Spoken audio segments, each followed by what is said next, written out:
to Tennessee's at-home learning series for literacy. Today's lesson is for all our third graders out there, though everyone is welcome to tune in. This lesson is the last in this week's series. My name is Miss Copeland, and I'm a third grade teacher at Venus Stewart Elementary in Gallatin, Tennessee. I'm so excited to be your teacher for this lesson. Welcome to my virtual classroom. Every day I am writing a message to one of my third graders. Today's note is for Jesus. Jesus, I miss seeing you every day in our class. You are kind and thoughtful and full of great ideas. You are a great friend to our classmates, and I hope that you are doing well. Love, Miss Copeland.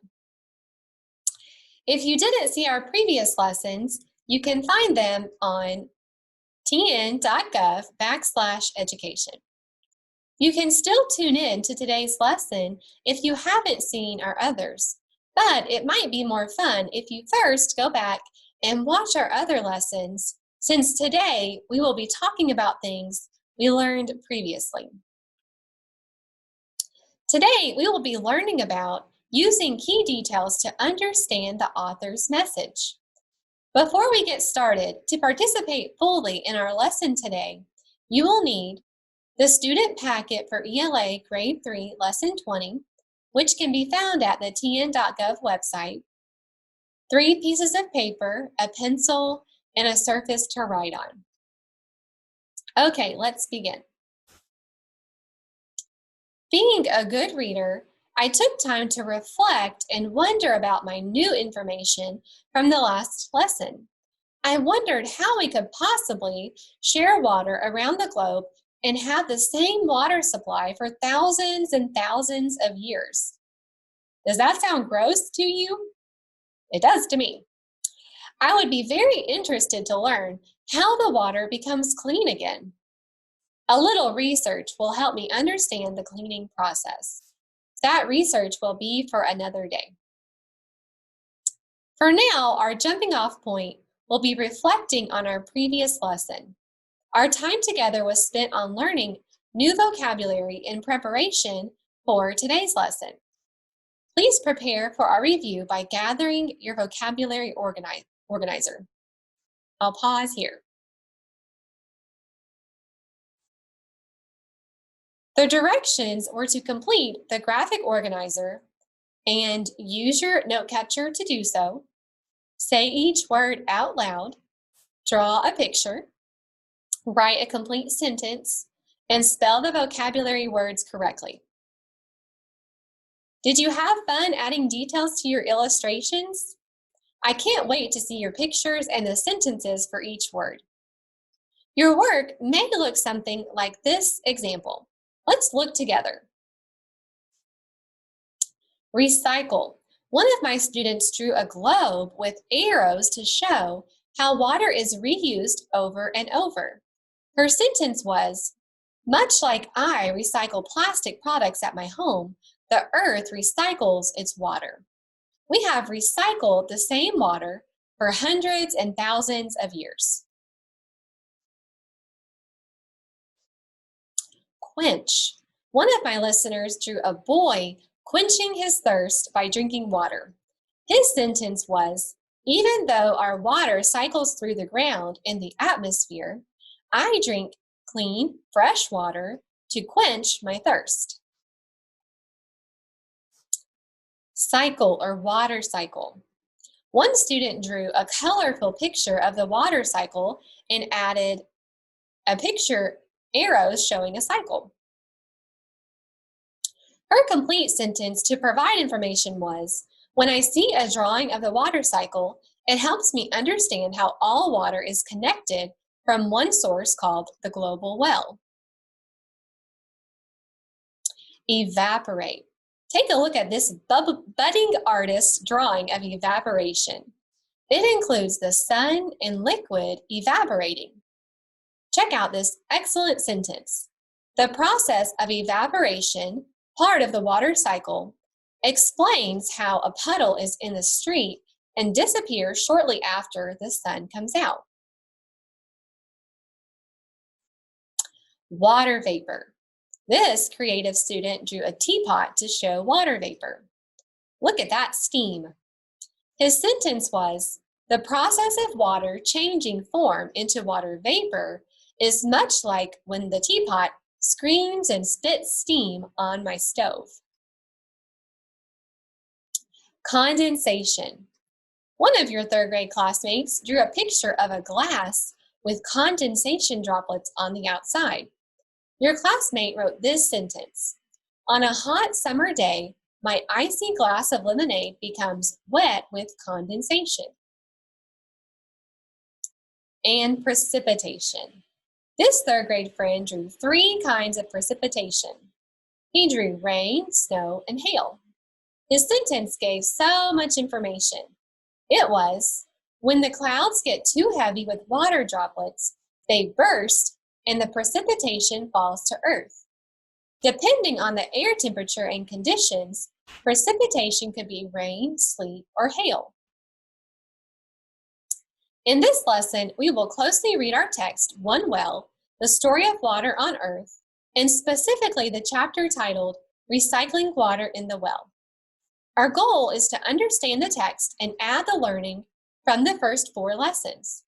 When we put these pieces of information together, we have the ability to become experts on the global well and the water cycle. Join me on this quest to continue learning about our global well. Remember, the global well refers to the one water source that supplies the whole world with water. It's time to continue reading our text, One Well, Story of Water on Earth. This informational text is written by Rochelle Strauss and illustrated by Rosemary Woods. As you listen, please keep in mind that water is all connected and comes from one source. Now, after working to understand our vocabulary, in the last lesson, we will use key details in each paragraph to understand how the global well works. As I read the first paragraph, listen carefully to understand why the author gave us this information. What was the purpose? As a good reader, I complete a small chunk of text and then ask myself, what did the author want me to know? And I'll annotate or make notes on my handy-dandy organizer. Please prepare for the lesson by gathering your paper and pencil to write. Please draw this organizer on your paper with our main idea at the top and key details from the text at the bottom.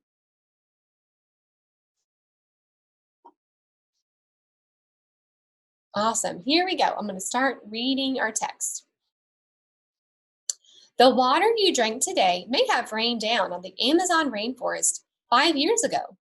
100 years ago, it may have been steam escaping a teapot in India. 10,000 years ago, it may have flowed in an underground river.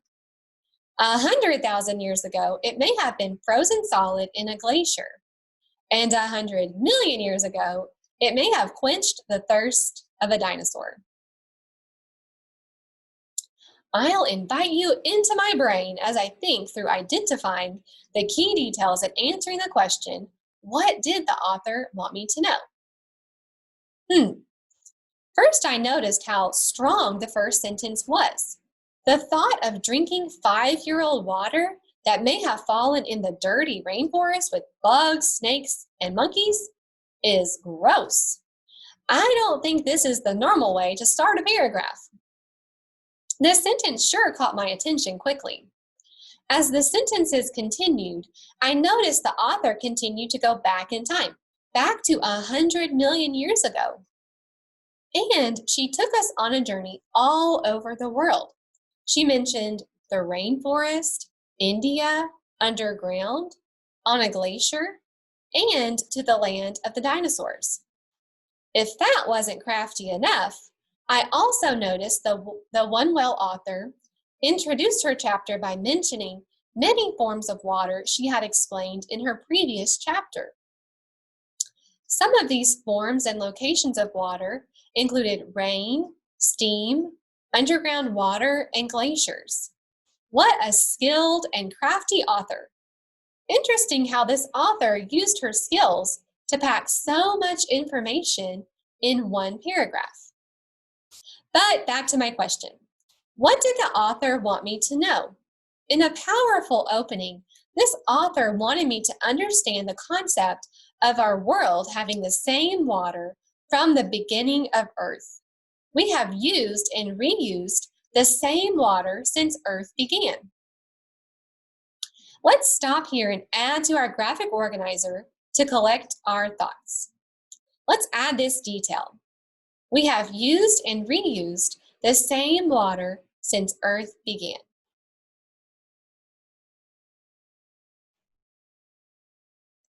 Awesome job, thank you. We will add to our learning with the next paragraph. This time, listen for the topic sentence. Thinking of the heading again, recycling water in the well, I'm listening for the topic sentence now. How will the author tell me what we will be learning in this chapter in the topic sentence? Listen as I read. The amount of water on Earth doesn't change. There's no more water now than when the dinosaurs walked the Earth. The same water just keeps going through a cycle over and over again. This constant movement of water is called the water cycle. Let's see. I think I understand the focus and topic of this chapter more clearly now. The first sentence clearly states in two ways that the amount of water on Earth doesn't change, and we have had the same amount of water since the time of the dinosaurs.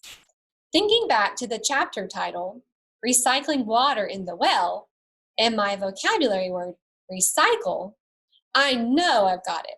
Remember, recycle means to make waste reusable again, to use over and over. Got it. This crafty author tied the chapter heading into the topic at hand. We are going to learn about the water cycle. Earth's water cycle means we have the same amount of water on Earth forever. Let's add that to our notes, please. So our second detail will say, Earth's water cycle causes the effect of having the same amount of water on Earth forever.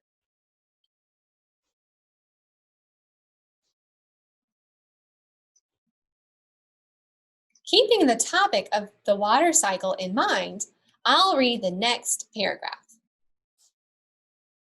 During the water cycle, water evaporates from oceans, lakes, rivers, ponds, and puddles, even from plants and animals. It rises into the air as water vapor. While this paragraph is short, I access my knowledge of the word evaporate. Let's see, I know it means when the water rises. Let me look again. The phrase, during the water cycle, tells me that evaporation is one of the steps in the water cycle. The last sentence, it rises into the air as water vapor, tells me what is happening in this step. So I'll think aloud what I'm learning. Evaporation is a step in the water cycle when air rises from water and changes to water vapor. Let's add that to our notes. So our third key detail, evaporation is a step in the water cycle when air rises into the air as water vapor.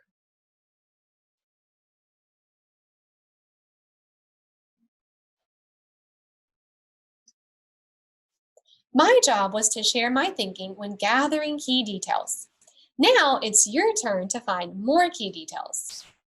Use the same process as I modeled for the first few paragraphs. So far, we know the water cycle hasn't changed over time. Also, we know evaporation is the step in the water cycle when water rises into the air as water vapor. Listen to identify another step in the water cycle and how it works. As water vapor rises, it cools into tiny water droplets. This is called condensation. These droplets form clouds. Gradually, clouds collect more and more water droplets. The average white cloud weighs about twice as much as a blue whale. What is the name of the next step in the water cycle and what happens? I'll pause while you gather your thoughts. Did you access your vocabulary knowledge? Aren't you smart? Yes, condensation is the next step in the water cycle. You said when the water vapor cools, it forms tiny water droplets.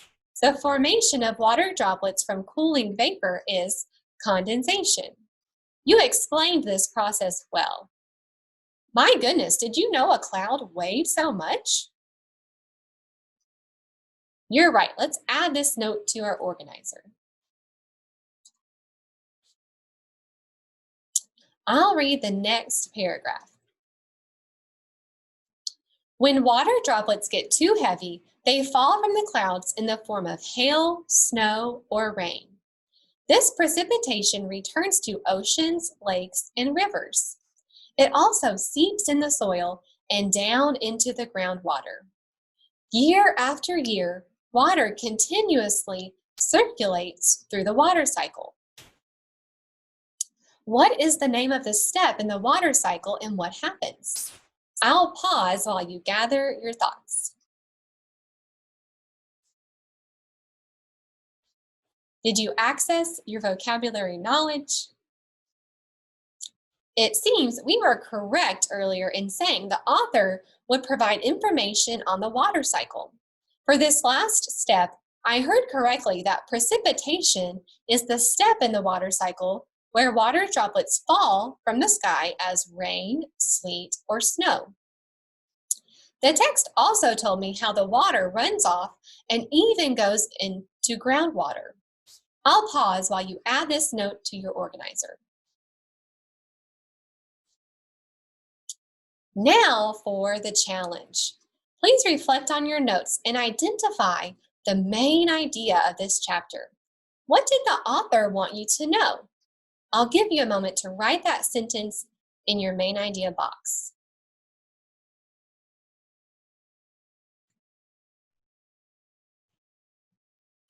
I was right, you were up for the challenge. Yes, the main idea was the water cycle causes water on Earth to go through the steps over and over. The effect is we have reused the same water for millions of years. After working together in this lesson, it's time to give you an assignment for completing independently after this lesson.